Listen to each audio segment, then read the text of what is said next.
Well, joining us now to talk about this historic week is Ezekiel Gatkuoth, head of the South Sudan Mission in the United States. Mr. Gatkuoth, welcome to In Focus. Thank you for having me. Now, a lot of excitement, of course, surrounding this vote. First, just give us an idea of how the turnout has been here in the United States in the different polling centers that you've had. You know, this referendum is historic for many Southern Sudanese. They are very happy that this one is happening. We have been fighting for years, seeking a solution to our cause, which is basically the independence of the South. Many Southern Sudanese, they have actually voted in the U.S. here. We have 8 centers. Here in Washington, D.C., we have 1.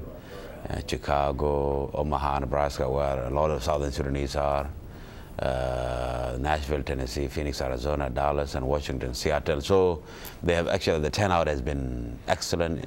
We have actually exceeded 60% already in the U.S. That's amazing. And things seem to be going also well back home.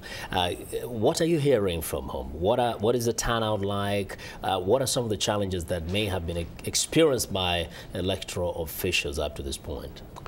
You know, in Southern Sudan so far, it has been very peaceful, transparent, free and fair process.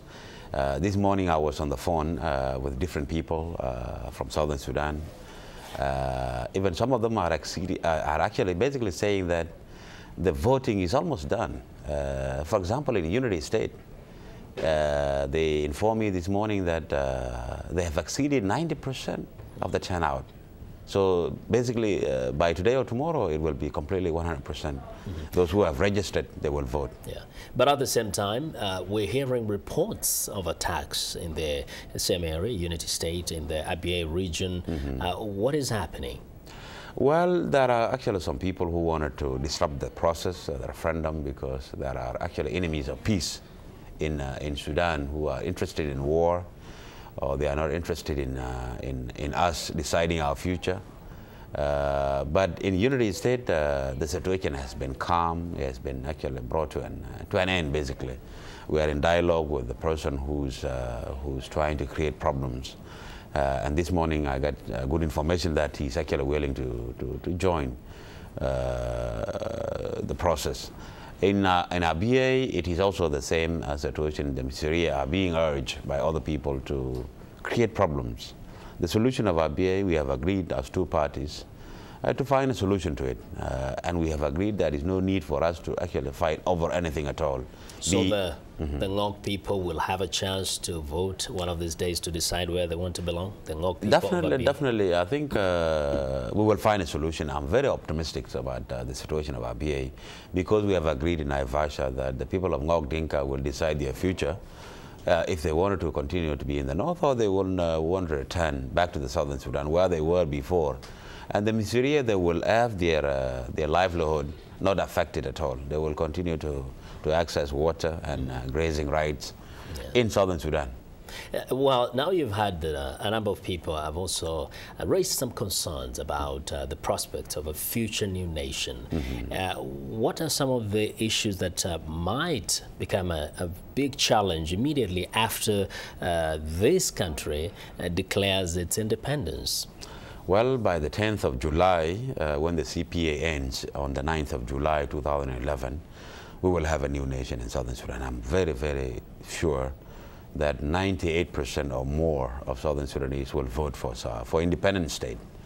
Yes, there will be challenges. We are a new nation. We have been fighting for years. And then we just assume the responsibility of running a government. In 2005, we have been actually in the government for 6 years only. And what we have achieved for the last 6 years compared to what the government of North achieved in Southern Sudan for the last 50 years, we have done a lot more than them. Yes, we will have the issue of infrastructure, the issue of basic services to be delivered to the people. but we have resources, we can do it, and the world is there to help us. At the same time, in as much as you can be commended for doing a good job, there have been accusations of corruption in the government, the autonomous, semi-autonomous government. There have been accusations of ethnicity, whereby other groups feel like they're left out from the mainstream. Now, how do you see this challenging the new leadership, or the same leadership in a new nation? What is unique about His Excellency President Salva Kiir is that he's actually a man who can reach out to almost everybody. He has been reconciling almost all the communities in Southern Sudan. All the leaders are together. Yes, there are individuals who are having their own ambitions. That's fine. But he has been very excellent in bringing all of us together. Another thing is actually the issue of corruption. Good thing about us in the government of Southern Sudan is that we are talking about it, we are fighting it, we are firing, we are dismissing our officials who are seen to be corrupt. But in the north it is the opposite. They are silent about it, they are not talking about it. The reason why some countries are successful in fighting HIV/AIDS is because they are talking about it openly, and they are actually discouraging people not to have unsafe sex. So definitely we are telling people corruption is wrong, you should not do it, and let us actually fight it together. And we have been successful in doing that. And so you feel that come next a few months, there will be a conversation going on about what has been going on in the government and why that must change? Definitely there will, we have agreed, all the political parties in Southern Sudan, we met in October, I was there. We have agreed that immediately after the independence of the South, we are going to have a broad-based government where everybody will be included, regardless of your political affiliations. And all the problems that we are having, just like any country, we will address them. But let me actually reassure you, Southern Sudan is actually in a better position to be an independent state than most of the African countries when they got their independence in the 60s. And indeed, we can say they should have a better position, be in a better position, because there's a lot of examples to learn from, right. Exactly. Avoiding mistakes and picking out the best practices across the continent. Yes. I want to thank you very much, thank Ezekiel, you very much for joining us today. That's Ezekiel Gatkuoth, the head of South Sudan Mission in the U.S., joining us today on In Focus. Thank you. Thank you very much. Now, for more information on any of today's stories, please visit us online at voaafrica.com. You can also visit us on Facebook. Just search for In Focus.